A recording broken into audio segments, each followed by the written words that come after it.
सभी को नमस्कार। आज के इस सेशन को हम व्याकरण के सामान्य परिचय से प्रारंभ करेंगे। देखिए, जब भी हम व्याकरण की बात करते हैं, तो व्याकरण किसी न किसी भाषा से संबंध रखता है, यानी व्याकरण का सीधा संबंध भाषा से है। तो सबसे पहले हम भाषा की परिभाषा जानेंगे कि भाषा किसे कहते हैं। देखिए,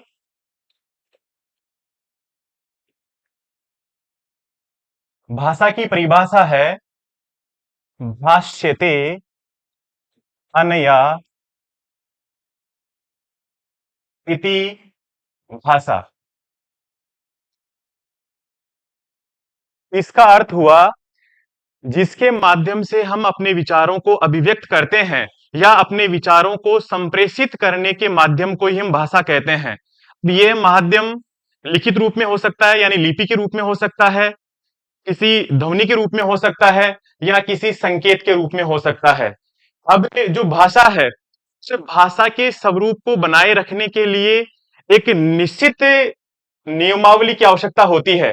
यानी भाषा के निश्चित स्वरूप को बनाए रखने के लिए निश्चित नियमों की आवश्यकता होती है, और उन निश्चित नियमों को ही हम क्या कहते हैं? व्याकरण कहते हैं। देखिए, अभी व्याकरण की हम शास्त्र सम्मत परिभाषा लिख लेते हैं और व्याकरण की जो व्युत्पत्ति है उसे लिख लेते हैं। व्याकरण की व्युत्पत्ति के संबंध में एक पंक्ति प्रसिद्ध है कि व्याक्रियन्ते व्याक्रियन्ते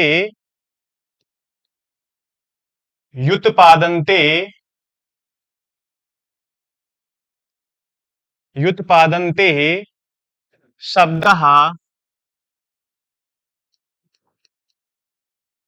शब्दः अनेन इति व्याकरणम्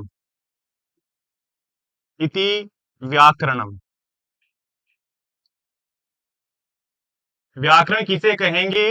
इस परिभाषा में आ गया है कि वह शास्त्र जिसके द्वारा शब्दों की व्याकृति या व्युत्पत्ति को दिखाया जाता है, वही क्या है? व्याकरण है। व्युत्पत्ति का अर्थ है यहाँ पर प्रकृति और प्रत्यय को करके शुद्ध शब्दों का प्रतिपादन करना। जो व्याकृति शब्द आया है यहाँ पर, इसका अर्थ है कि प्रकृति शब्द है, इसका अर्थ है कि जो शब्द है उन शब्दों का प्रकृति और प्रत्यय का अलग अलग विवेचन करके दिखाना, वही क्या है? व्याकरण शास्त्र है। तो जो व्याकरण शब्द है, उस व्याकरण शब्द के प्रकृति प्रत्यय हम जानेंगे। देखिए, व्याकरण शब्द के प्रकृति और प्रत्यय क्या है? व्याकरण शब्द में वी उपसर्ग है, वी और आंग उपसर्ग जुड़ा हुआ है। जो आंग उपसर्ग है, इस आंग उपसर्ग में आ शेष रहता है। व्याकरण शब्द में क्री धातु है और ल्युट प्रत्यय जुड़ा हुआ है। ल्युट प्रत्यय जुड़ा हुआ है।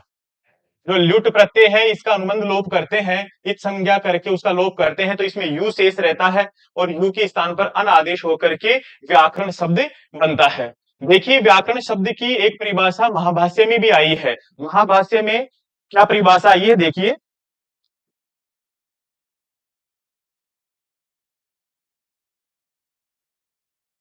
महाभाष्य के अनुसार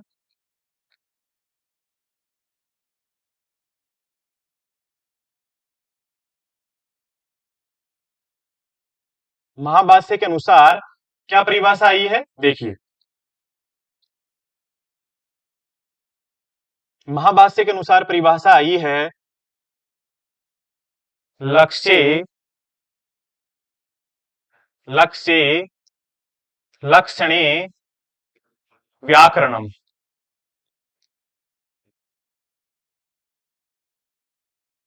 यहां पर जो लक्ष्य शब्द है, इस लक्ष्य शब्द से इस लक्ष्य शब्द से शब्द का ग्रहण करेंगे।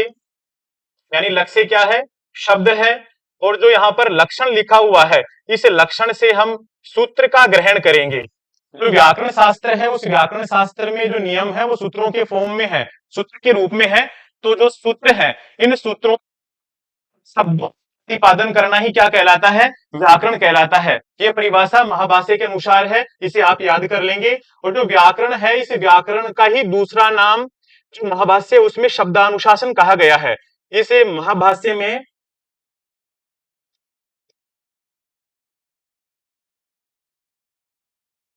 महाभाष्य में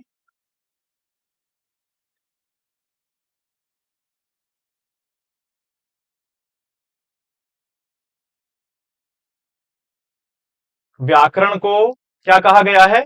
शब्दानुशासन कहा गया है। शब्दानुशासन कहा गया है। आप इसे ध्यान में रखेंगे।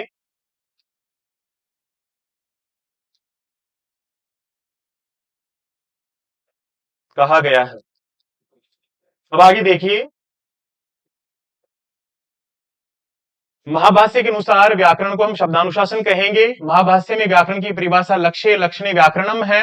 व्याकरण की जो व्युत्पत्ति है वो भी यहाँ पर लिख दी है, भाषा की परिभाषा है वो आप याद कर लेंगे। अब देखिए, जो व्याकरण जो ग्रंथ है वो व्याकरण ग्रंथ किसी भी भाषा का मूल होता है। यानी अगर किसी भाषा का अगर निश्चित स्वरूप बनाए रखना है तो उसके लिए एक निश्चित व्याकरण होना अनिवार्य है। तो जो व्याकरण की प्रधानता है उसके संबंध में दो पंक्तियां प्रसिद्ध हैं, उन्हें आप लिख लीजिएगा।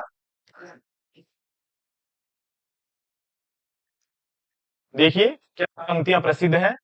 पाणिनीय शिक्षा एक ग्रंथ है। पाणिनीय शिक्षा में कहा गया है, पाणिनीय शिक्षा में, पाणिनीय शिक्षा में कहा गया है,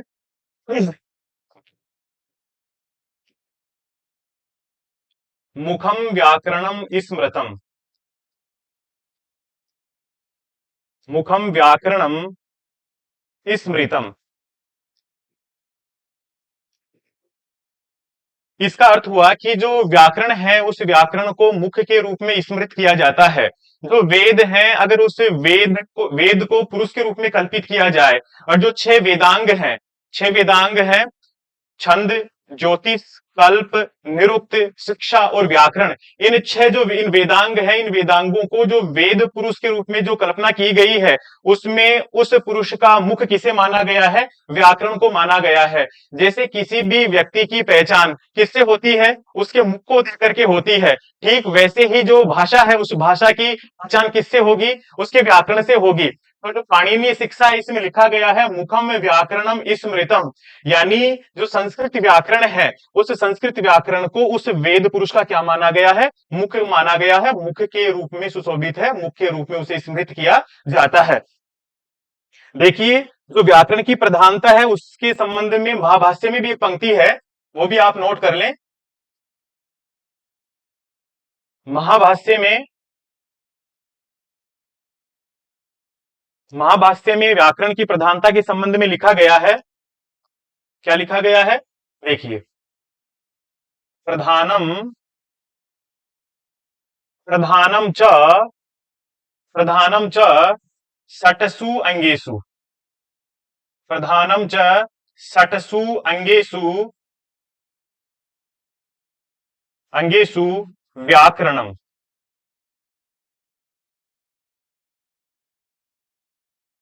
व्याकरणम।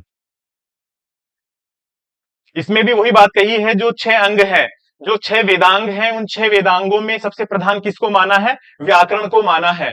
तो जो मैंने यहाँ पर आपके लिए कीवर्ड लिखे हैं, जब भी आप संस्कृत व्याकरण के सामान्य परिचय का रिवीजन करेंगे तो आप इन्हीं कीवर्ड से अपना रिवीजन करेंगे। जैसे एक बार मैं बता देता हूं रिवीजन कैसे करना है। देखिए, इस स्लाइड के अनुसार आपको सबसे पहले अपने आप से प्रश्न करना है कि भाषा किसे कहते हैं। तो आप इसका स्वयं ही उत्तर देंगे कि भाष्यते अनया इति भाषा, और संस्कृत में ही याद करेंगे तो ज्यादा बेस्ट रहेगा, क्योंकि काफी विद्यार्थी ऐसे हैं जिनको प्रश्न पत्र में संस्कृत का हिंदी ट्रांसलेशन नहीं आता या हिंदी ट्रांसलेशन करने में समस्या होती है। ऐसी दुविधा से बचने के लिए आप इनको सीधे ही संस्कृत में ही याद कर लें तो ज्यादा उचित रहेगा। तो सबसे पहले भाषा की परिभाषा, भाष्यते अनया इति भाषा। फिर जो व्याकरण शब्द उसकी व्युत्पत्ति के लिए दो व्युत्पत्तियां हैं, आप याद कर लेंगे, व्याक्रियंते व्युत्पादन्ते शब्दः अनेनिति व्याकरणम, और जो इसमें प्रकृति प्रत्यय लगे हुए हैं वो भी आप ध्यान में रखेंगे। महाभाष्य के अनुसार व्याकरण की परिभाषा लक्ष्य लक्षणे व्याकरणम है। इसमें जो लक्ष्य है वो शब्द और जो लक्षण है वो क्या है? सूत्र रूप में है। महाभाष्य में व्याकरण को क्या कहा गया है? शब्दानुशासन कहा गया है। पाणिनि शिक्षा और महाभाष्य में व्याकरण की प्रधानता को लेकर के आप अपने आप से प्रश्न पूछेंगे कि जो व्याकरण की प्रधानता है उसके संबंध में कौन सी पंक्तियां प्रसिद्ध है। तो जो पाणिनीय शिक्षा है उसमें लिखा हुआ है मुखम व्याकरणम स्मृतम, और जो महाभाष्य है उसमें लिखा हुआ है प्रधानम च षट्सु अंगेषु व्याकरणम। जो 6 अंग है, 6 वेदांग है, उनमें प्रधान कौन है? व्याकरण है। ठीक। देखिए, व्याकरण है, संस्कृत व्याकरण है, उसकी अध्ययन परंपराएं अलग अलग हैं। उनमें 2 प्रसिद्ध परंपराएं हैं, तो उन 2 प्रसिद्ध परंपराओं का विवरण आज हम जान लेंगे कि वो प्रसिद्ध परंपराएं कौन सी हैं। देखिए,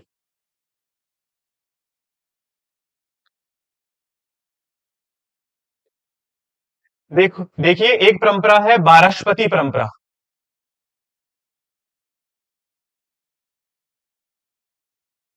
बारहस्पति परंपरा। और एक परंपरा है माहेश्वर परंपरा। माहेश्वरी परंपरा। पहले हम बारहस्पति परंपरा है इसका अध्ययन करेंगे। देखिए, जो बारहस्पति परंपरा है इसमें संपूर्ण व्याकरण का निर्माण करके ब्रह्मा ने किनको दिया? बृहस्पति को दिया। और बृहस्पति ने लगभग 1000 दिव्य वर्ष में उस व्याकरण के ज्ञान को किनको पढ़ाया? इंद्र को पढ़ाया। और इंद्र उस व्याकरण को पढ़ करके उन्होंने एक व्याकरण लिखी, व्याकरण की अन्य एक पुस्तक लिखी, उसी के आधार पर उसे ऐन्द्र व्याकरण कहते हैं। और जो इंद्र हैं उन्होंने जो रुद्र यम वरुण आदि है उनको व्याकरण का ज्ञान करवाया। तो जो बृहस्पति परंपरा है, इस बृहस्पति परंपरा में सबसे पहले ब्रह्मा ने व्याकरण का निर्माण किया, और व्याकरण का निर्माण करके किनको बताया? बृहस्पति को बताया। बृहस्पति को व्याकरण का ज्ञान करवाया। और बृहस्पति ने 1000 दिव्य वर्ष में किनको पढ़ाया? इंद्र को पढ़ाया। इंद्र ने इस व्याकरण को जो अन्य यम वरुण आदि हैं इनको पढ़ाया। यम वरुण रुद्र आदि हैं, इनको व्याकरण का ज्ञान करवाया। अब देखिए, जो बृहस्पति है, बृहस्पति इस बृहस्पति परंपरा में पहले प्रवक्ता हैं, क्योंकि इन्होंने जो व्याकरण का ज्ञान है वो किनको बताया? इंद्र को बताया। तो परीक्षा की दृष्टि से भी महत्वपूर्ण है। बृहस्पति परंपरा के प्रथम प्रवक्ता कौन है? प्रथम प्रवक्ता कौन है? बृहस्पति। बृहस्पति। और जो इंद्र है, इन्होंने इनसे व्याकरण पढ़ी, और व्याकरण पढ़ करके उन्होंने एक ऐन्द्र व्याकरण लिखी। ऐन्द्र व्याकरण लिखी तो पहले व्याकरण के संस्कृता या व्याकरण के पहले वैयाकरण कौन हुए बृहस्पति परंपरा में? वो है इंद्र। इंद्र है। तो लिखेंगे प्रथम संस्कृता या प्रथम वैयाकरण। बृहस्पति परंपरा के प्रथम संस्कृत का या व्याकरण के संबंध में प्रश्न पूछा जाए तो आपका उत्तर होना चाहिए इंद्र। बृहस्पति परंपरा के अनुसार प्रथम प्रवक्ता कौन है? तो आपका उत्तर होना चाहिए बृहस्पति। और इन्होंने कौन सी बुक लिखी? इन्होंने ऐन्द्र व्याकरण लिखी। ये भी आप ध्यान रखेंगे।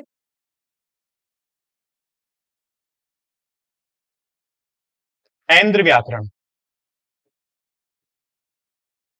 ऐन्द्र व्याकरण लिखी। ठीक है। अब आ जाए इधर माहेश्वरी परंपरा। जो माहेश्वरी परंपरा है, इस माहेश्वरी परंपरा में भगवान शिव के द्वारा जो माहेश्वरी सूत्र दिए गए, उनके डमरू वादन से जो 14 माहेश्वरी सूत्र उत्पन्न हुए, उन्हीं के आधार पर पाणिनि को व्याकरण का ज्ञान हुआ। तो इसमें 14 माहेश्वर सूत्रों के आधार पर लिखेंगे 14 माहेश्वर माहेश्वर सूत्रों के माध्यम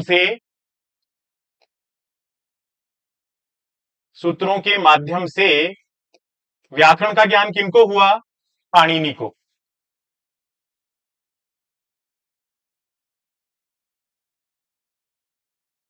पाणिनि को व्याकरण का ज्ञान हुआ।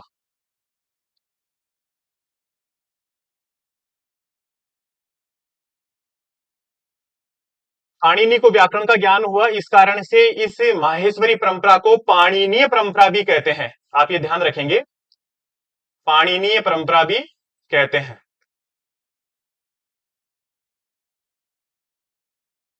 पाणिनीय परंपरा भी कहते हैं। जो पाणिनीय परंपरा है, ये पाणिनीय परंपरा अत्यधिक वैज्ञानिक और तार्किक है। इस कारण से सभी लोगों द्वारा सुग्राह्य है, सभी लोग इसे आसानी से समझ सकते हैं। इस कारण से ये अधिक प्रसिद्ध है और इसी परंपरा में हम व्याकरण का अध्ययन करते हैं। अधिक सु में मनोवैज्ञानिक लिखेंगे, अपनी कॉपी में आप भी नोट कर लें कि जो पाणिनीय परंपरा है, माहेश्वरी परंपरा है, ये अधिक तार्किक है और मनोवैज्ञानिक है।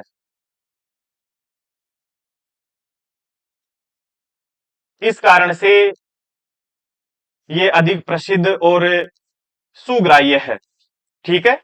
जैसे माहेश्वरी परंपरा का दूसरा नाम पाणिनीय परंपरा है, ठीक वैसे ही जो वारस्पति परंपरा है, इस वारस्पति परंपरा को कातंत्र परंपरा भी कहते हैं। आप ये अपनी नोटबुक में नोट कर लीजिए, कातंत्र परंपरा भी कहते हैं। इसे कातंत्र परंपरा क्यों कहते हैं? देखिए, जो बृहस्पति हैं, इन बृहस्पति ने 1000 दिव्य वर्ष में व्याकरण का ज्ञान किनको करवाया? इंद्र को करवाया। और इन्होंने 1000 दिव्य वर्ष में, काफी लंबा समय हो गया, तो 1000 दिव्य वर्ष में इंद्र को व्याकरण का ज्ञान करवाया। और जो इंद्र व्याकरण है, इसमें लगभग 1 लाख से अधिक नियम है।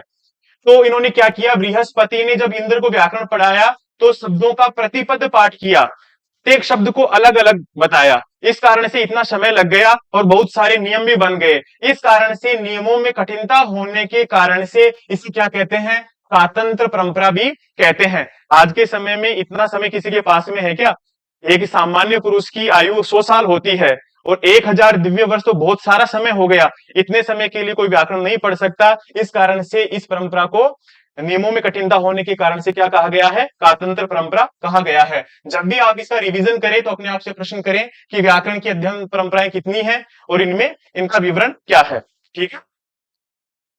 देखिए, व्याकरण है, जो पाणिनीय व्याकरण है, उस पाणिनीय व्याकरण के 3 मुनि प्रसिद्ध हैं। उनकी तदुक्तियां क्या है? श्रेष्ठ मत क्या है? इन्हीं कीवर्ड के आधार पर हम अध्ययन कर रहे हैं और इन्हीं कीवर्ड के आधार पर आप रिवीजन करेंगे। देखिए, जो व्याकरण है, व्याकरण के त्रिमुनि,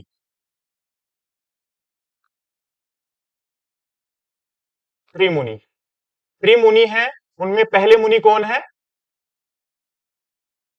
पहले मुनि पाणिनि है, पाणिनि। दूसरे मुनि कौन है? कात्यायन, कात्यायन। जो कात्यायन है, इनको वररुचि भी कहते हैं। इनका दूसरा नाम वररुचि भी है। परीक्षा की दृष्टि से इंपॉर्टेंट है, आप ध्यान रखेंगे।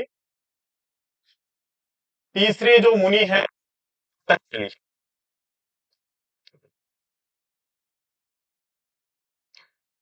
और इन तीनों मुनियों की जो रचनाएं हैं, उन रचनाओं को हम तदुक्ति कहते हैं।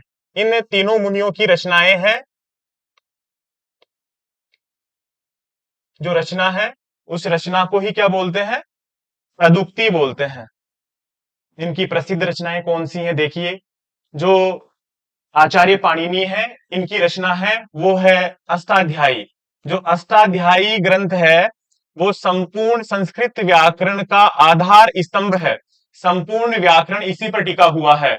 और जो कात्यायन है, कात्यायन ने जो अष्टाध्यायी के सूत्र हैं, जो नियम है, उन नियमों में कुछ नियम छूट गए थे। उन छूटे हुए शेष नियमों के जो सूत्र हैं, उन सूत्रों की जो कुछ विषय कठिनता से कहे गए हैं, उनकी सरल प्रस्तुत करने के लिए इन्होंने क्या लिखा?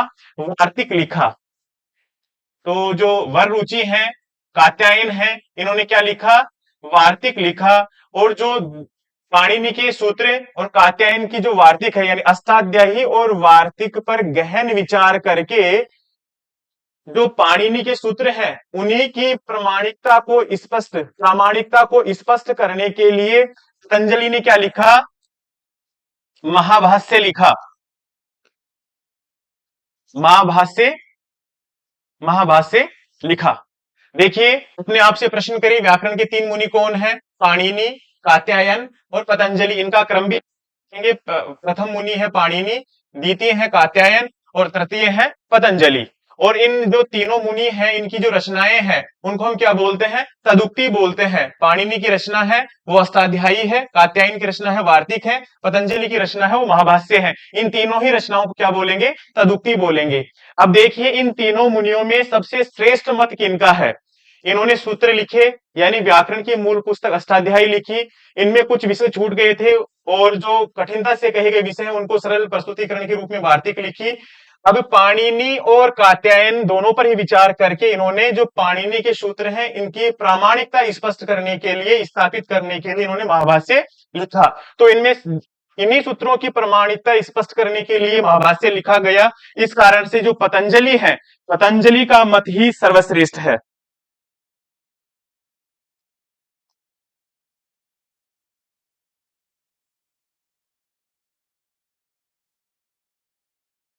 सर्वश्रेष्ठ मत, सर्वश्रेष्ठ मत किनका है, पतंजलि का।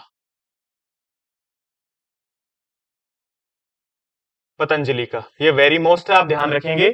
इसके संबंध में एक उक्ति भी प्रसिद्ध है। क्या उक्ति है,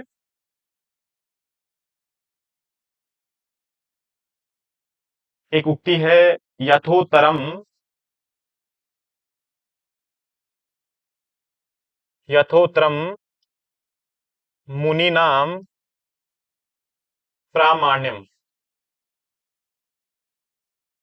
जो मुनि हैं उन मुनियों में जो उत्तरोत्तर मुनि है, सबसे बाद वाले मुनि हैं, उन्हीं को क्या माना जाता है, प्रामाणिक माना जाता है। तो जो तीन मुनि हैं अपने, इनमें सबसे बाद वाले मुनि कौन है, पतंजलि है। इस कारण से इनको क्या माना गया है, सबसे प्रामाणिक मुनि माना गया है। इन्हीं का मत क्या है, श्रेष्ठ है।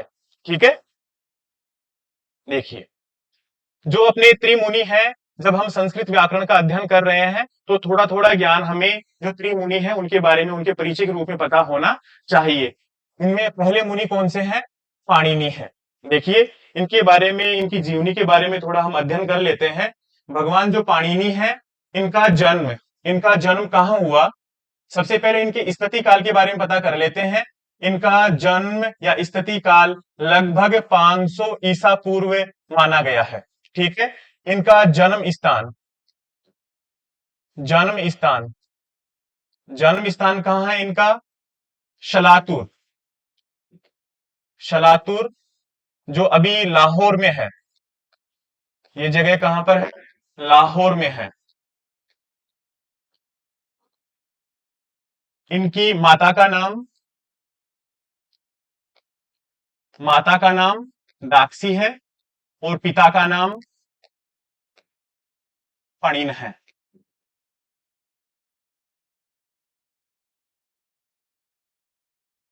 और इनके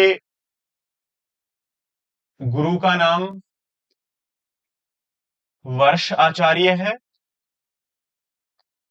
इन्होंने अध्ययन कहाँ किया, तक्षशिला में।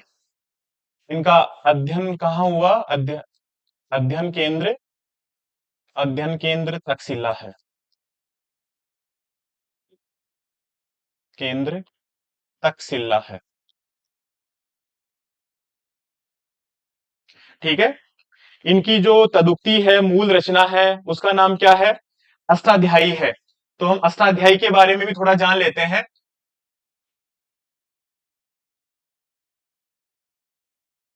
अष्टाध्यायी के बारे में जब हम सामान्य परिचय पढ़ते हैं व्याकरण का, तो हमें अष्टाध्यायी के बारे में पता होना चाहिए कि इस ग्रंथ में क्या लिखा हुआ है। देखिए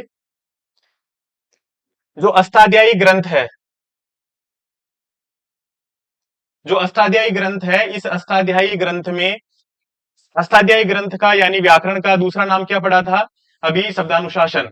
महाभाष्य में शब्दानुशासन इसका नाम आया है। तो जो व्याकरण शास्त्र है उसका आधार स्तंभ क्या है, अष्टाध्यायी। तो इसका दूसरा नाम क्या है, इसको हम दूसरा नाम दे सकते हैं शब्दानुशासन, शब्दानुशासन। ठीक है, आप इसे ध्यान रखेंगे, ये इसका अन्य नाम है।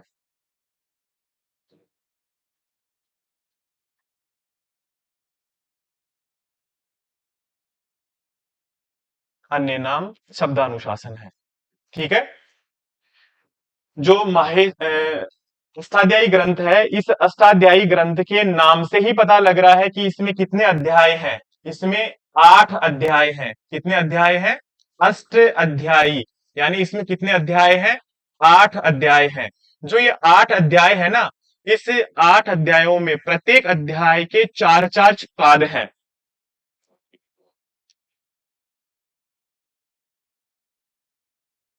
जो 8 अध्याय हैं, इनके प्रत्येक 8 अध्याय हैं। इन 8 अध्यायों में प्रत्येक अध्याय के 4-4 पाद हैं। के 4-4 पाद हैं। आप इसे नोट कर लेंगे। जब एक अध्याय में 4 पाद हैं तो टोटल पाद कितने हो गए? टोटल पाद हो गए 8 × 4 32 पाद हो गए। जो अष्टाध्यायी ग्रंथ है 8 अध्यायों में विभक्त है, इनके 4-4 पाद, टोटल 32 पाद हो गए। तो इन 32 पादों में किनका वर्णन है? तो इसमें लिखे हुए सूत्र। हमने जाना कि जो व्याकरण शास्त्र है, संस्कृत का व्याकरण शास्त्र है, उसमें जो नियम है उनको हम सूत्र कह रहे हैं। तो इनमें 14 माहेश्वर सूत्र है। माहेश्वर सूत्र है। और जो अन्य सूत्र हैं वो 3978 सूत्र हैं। तो टोटल सूत्र कितने हो गए? 3992। लगभग हम कह सकते हैं कि लगभग लगभग 4000 सूत्र हैं। अष्टाध्यायी ग्रंथ है। इसमें पूछे कि इसमें सूत्र कितने हैं, अगर ऑप्शन में मिले 3992 तो ठीक है, अगर ये ऑप्शन में नहीं मिले तो आपको लगाना है 4000। लगभग 4000 सूत्र हैं। जब हम सूत्रों की बात करते हैं तो जब हम अष्टाध्यायी ग्रंथ को प्रारंभ करेंगे तो सबसे पहले कौन सा सूत्र आएगा? ये भी कई बार परीक्षा में प्रश्न पूछ लिया जाता है कि अष्टाध्यायी का प्रारंभ कौन से सूत्र से होता है। तो इसका प्रथम सूत्र कौन सा है? इसका प्रथम सूत्र इसका प्रथम सूत्र है वृद्धि रादैच।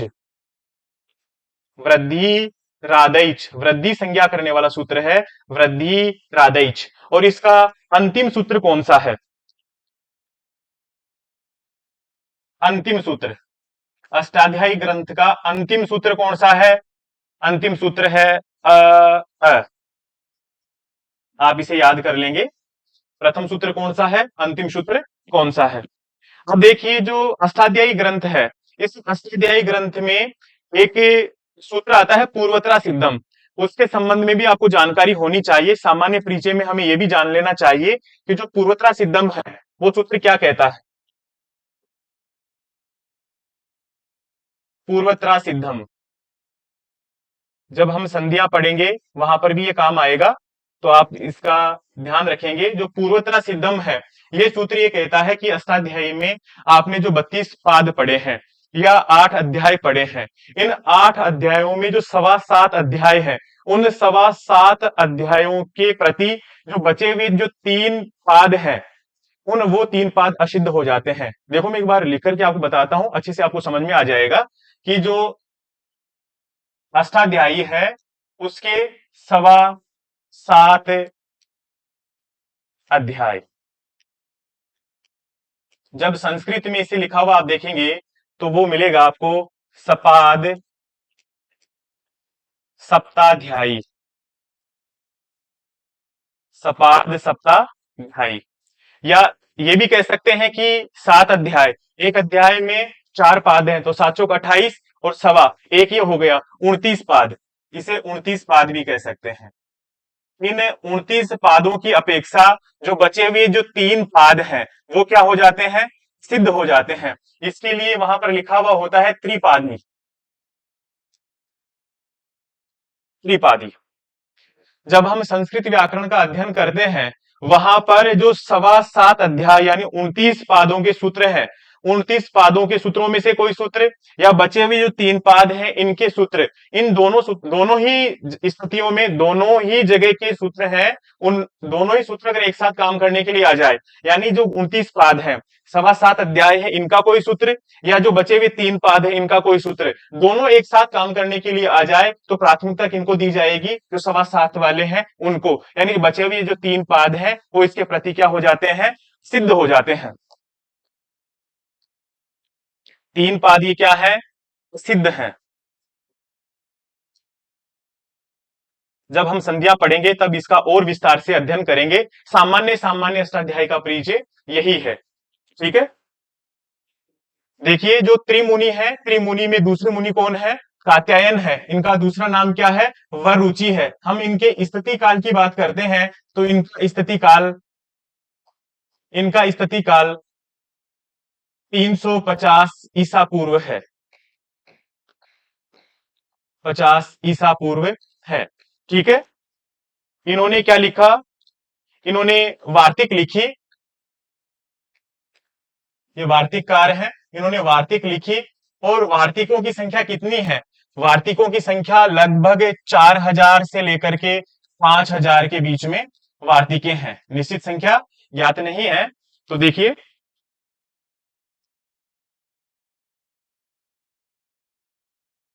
जो व्याकरण का एक प्रक्रिया ग्रंथ है वैयाकरण सिद्धांत कौमुदी, उस वैयाकरण सिद्धांत कौमुदी में लगभग 836 वार्तिकें आई हैं। जो ही ये 836 वार्तिकें ही अभी वर्तमान में प्रचलन में है।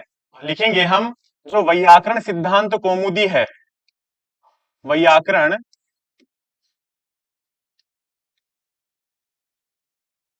वैयाकरण सिद्धांत वैयाकरण सिद्धांत कौमुदी है, इसमें कितनी वार्तिकें अभी प्रचलन में है, 836 वार्तिक अभी प्रचलित है, जिनको हम काम में लेते हैं। ठीक है, ये जो दूसरे मुनि है कात्यायन, इनके बारे में है। जो पतंजलि है, इन्होंने क्या लिखा, महाभाष्य लिखा। महाभाष्य लिखा। महाभाष्य में कितने आहनिक है, 85 आहनिक है। इसे आप याद कर लेंगे, इसमें 85 आहनिक है। अब आपको ये कंफ्यूजन हो रहा होगा कि ये आहनिक क्या है। देखो, जो एक दिन में किया गया कार्य है, एक दिन में निवृत्त कार्य है, उसको आहनिक कहते हैं। ऐसे करके इसमें 85 आहनिक है, यानी महाभाष्य कितने दिन में लिखा गया, 85 दिन में लिखा गया। कुछ विद्वान हैं या कुछ लोग हैं, वो इसमें 84 आहनिक ही मानते हैं। तो हम ये कह सकते हैं कि जो महाभाष्य है उसमें या तो 85 आहनिक है या 84 आहनिक है। ठीक है, जो महाभाष्य है इस पर अनेक टीका ग्रंथ भी लिखे गए, जैसे केयट है, नागेश भट्ट है, भर्तृहरि है, इन्होंने टीकाएं भी लिखी है। ठीक है, तो ये जो अपनी जो त्रिमुनि है, इनका सामान्य सामान्य परिचय था। जो तृतीय मुनि है पतंजलि, अगर इनके स्थिति काल की बात करें तो स्थिति काल है इनका लगभग 150 ईसा पूर्व। ठीक है, इसे आप नोट कर लेंगे। देखिए, जो व्याकरण के प्रसिद्ध तीन मुनि हैं, उनके इनके अतिरिक्त कुछ अन्य आचार्य भी हैं, जो अपने परीक्षा उपयोगी जो सिलेबस है उसमें कई बार पूछ लिया जाता है कि जो अन्य मुनि है इनके बारे में भी प्रश्न पूछ लिया जाता है। या हम जब लघु सिद्धांत कौमुदी या वैयाकरण सिद्धांत कौमुदी की बात करते हैं, तब भी इन जो अन्य प्रसिद्ध आचार्य हैं इनके बारे में अपने को जानकारी होनी चाहिए। तो इनके बारे में मैं आपको बता देता हूं। एक विद्वान हुए, दक्षिण भारत के एक विद्वान हुए भटोजी दीक्षित।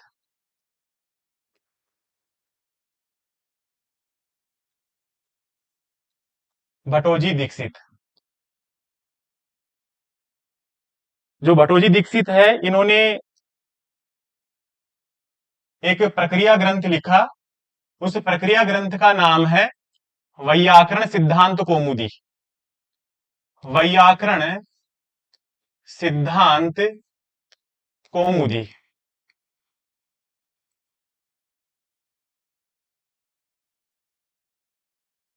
इनका एक ग्रंथ और है, जो है प्रौढ़ मनोरमा। आप इन्हें याद कर लेंगे, सामान्य परिचय में इनसे कई बार प्रश्न पूछ लिए जाते हैं। आप इन्हें अच्छे से याद कर लेंगे। और एक इनकी रचना है शब्द कौस्तुभ। कौस्तुभ, शब्द कौस्तुभ। देखिए उन्होंने वैयाकरण सिद्धांत कौमुदी जो ग्रंथ लिखा वो आज के समय में बड़ा प्रचलित है और प्रसिद्ध है। इसका प्रसिद्धि का कारण क्या है? ये एक प्रक्रिया ग्रंथ के रूप में है। जो महा मुनि है अपने पाणिनि, उन्होंने क्या लिखा? अष्टाध्यायी ग्रंथ लिखा। कात्यायन है, उन्होंने वार्तिक लिखे। अब देखो जो सूत्र, अष्टाध्यायी के सूत्र और जो वार्तिकें हैं वो फिक्स है। जैसे 8 अध्याय हैं तो 8 अध्यायों में अलग अलग प्रकरण बना दिए। यानी जो सारे संज्ञा के सूत्र हैं या परिभाषा के सूत्र है वो कौन से अध्याय में है? पहले अध्याय में है। जितने भी समास के सूत्र हैं और जो विभक्ति के सूत्र हैं वो किसने में है? द्वितीय अध्याय में है। कृदंत प्रत्यय के जितने भी सूत्र हैं वो किसमें है? तीसरे अध्याय में है। अगर किसी छात्र को या किसी अध्येता को अगर किसी भी शब्द रूप को या किसी भी संधि रूप को सिद्ध करना हो तो उसे फिर प्रत्येक अध्याय में अलग अलग अध्ययन करना पड़ेगा। तो इन्होंने क्या किया? जो भट्टोजी दीक्षित आचार्य हुए, इन्होंने जो छात्र हैं उन छात्रों की सुविधा के लिए उन्होंने जो प्रसिद्ध जो उदाहरण है या जो संस्कृत व्याकरण है, संस्कृत व्याकरण के जो प्रकरण है उनको अलग अलग डिवाइड कर दिया कि ये अजंत प्रकरण है, ये स्त्रीलिंग प्रकरण है, ये नपुंसकलिंग प्रकरण है। और इन शब्द रूपों में काम आने वाले जो सूत्र हैं उनको एक जगह कंपाइल कर दिया। यानी अगर किसी को राम शब्द पढ़ना हो, जैसे राम है सिद्ध करना हो, तो उसे फिर अलग अलग अध्याय में जाने की आवश्यकता नहीं है। राम शब्द में काम आने वाले जितने भी सूत्र हैं उनको सबको एक जगह लिख दिया। इस कारण से वैयाकरण सिद्धांत कौमुदी है वो अत्यधिक प्रसिद्ध हुआ। जो संस्कृत विभाग के स्कूल हैं या जहां संस्कृत अध्यापन करवाया जाता है वहां पर लगभग स्नातक और स्नातकोत्तर में हम वैयाकरण सिद्धांत कौमुदी को ही पढ़ते हैं। इस कारण से जो वैयाकरण सिद्धांत कौमुदी है वो अत्यधिक प्रसिद्ध हुआ। लगभग इसमें 3,500 के आसपास सूत्र हैं। पूरे सूत्र इसमें नहीं है लेकिन फिर भी अत्यधिक प्रसिद्ध है। जो मोस्ट 3,500 सूत्र हैं उनको कंपाइल करके वैयाकरण सिद्धांत कौमुदी लिखा गया। और जो प्रौढ़ मनोरमा है वो इसी का एक व्याख्या ग्रंथ है। इन्हीं के एक शिष्य और हुए, भट्टोजी दीक्षित हैं, इनके शिष्य हुए वरदराज आचार्य। वरदराज आचार्य, इन्होंने क्या किया? जो वैयाकरण सिद्धांत कौमुदी है, इस वैयाकरण सिद्धांत कौमुदी जो प्रक्रिया सूत्र है, उन सारे सूत्रों को जो मोस्ट सूत्र हैं उनको लेकर के लगभग 1277 जो मोस्ट सूत्र हैं जो लगभग सभी के काम आने हैं, ऐसे सूत्रों को लेकर के उन्होंने ग्रंथ लिखा जिसका नाम है लघु सिद्धांत कौमुदी। लघु सिद्धांत कौमुदी, लघु सिद्धांत कौमुदी। और एक लिखा मध्य सिद्धांत कौमुदी।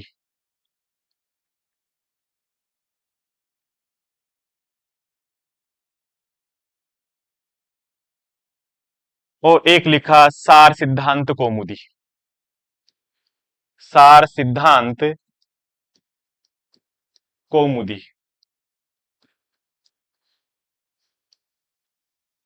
जो लघु सिद्धांत कौमुदी है इस ग्रंथ को लिखने का आचार्य वरदराज का उद्देश्य ये था कि जो अष्टाध्यायी ग्रंथ है उस अष्टाध्यायी ग्रंथ में बालकों को सुख प्रवेश करवाने के लिए उन्होंने लघु सिद्धांत कौमुदी नामक ग्रंथ की रचना की। जो लघु सिद्धांत कौमुदी है इसमें जो मुख्य मुख्य सूत्र है, जैसे संधि प्रक्रिया के हैं, अजंत पुल्लिंग प्रकरण के हैं, अजंत स्त्रीलिंग के हैं, सॉरी अजंत स्त्रीलिंग के हैं, अजंत नपुंसक लिंग के हैं, जो शब्द रूप है, इनके जो मुख्य मुख्य जो सूत्र हैं उनको लेकर के लघु सिद्धांत कौमुदी नामक ग्रंथ की रचना की। इसको पढ़ने से छात्र सुख पूर्वक जो अष्टाध्यायी ग्रंथ है उसमें प्रवेश कर सकता है। जो अधिकतर जो प्रतियोगी परीक्षाएं हैं उन उन प्रतियोगी परीक्षाओं में लघु सिद्धांत कौमुदी से ही प्रश्न पूछे जाते हैं। इस लघु सिद्धांत कौमुदी ग्रंथ को ही सिलेबस में जोड़ा गया है, तो यह अत्यंत महत्वपूर्ण ग्रंथ है। अब देखिए एक आचार्य और हैं, उनका भी आप नाम लिख लेंगे तो ठीक रहेगा। वो है महाकवि भर्तृहरि। इन्होंने भी व्याकरण के संबंध में कुछ ग्रंथ लिखे हैं। एक तो है महाभाष्य दीपिका, महाभाष्य दीपिका। और एक है वाक्यपदीयम। परीक्षा की दृष्टि से कई बार यहां से भी प्रश्न बन जाते हैं, तो इन रचनाओं का आप ध्यान रखेंगे। ये हैं व्याकरण के अन्य प्रसिद्ध आचार्य। तो आज की कक्षा को हम यही समाप्त करते हैं। और व्याकरण का जो सामान्य परिचय है, संस्कृत व्याकरण का सामान्य परिचय है, उससे बनने वाले जो प्रश्न है, उसका मुख्य मुख्य कंटेंट यही है। आपको अन्य किसी भी बुक से अध्ययन करने की आवश्यकता नहीं है। आप इन्हें याद कर लेंगे तो यही पर्याप्त है। और याद कैसे करेंगे? याद करने के लिए ऊपर मैंने यहाँ पर प्रत्येक की जो स्लाइड है उसमें कीवर्ड लिख दिए हैं। इन कीवर्ड के आधार पर ही आप इनको याद करेंगे। जब भी आप रिवीजन करें, अपने आप से प्रश्न करें कि व्याकरण के अन्य प्रसिद्ध आचार्य कौन है, तो आपके ध्यान में आ जाना चाहिए कि भट्टोजी दीक्षित हैं, वरदराज आचार्य हैं, महाकवि भर्तृहरि हैं। और इनकी रचनाएं कौन सी हैं, उनको भी आप क्रम से याद कर लेंगे। धन्यवाद।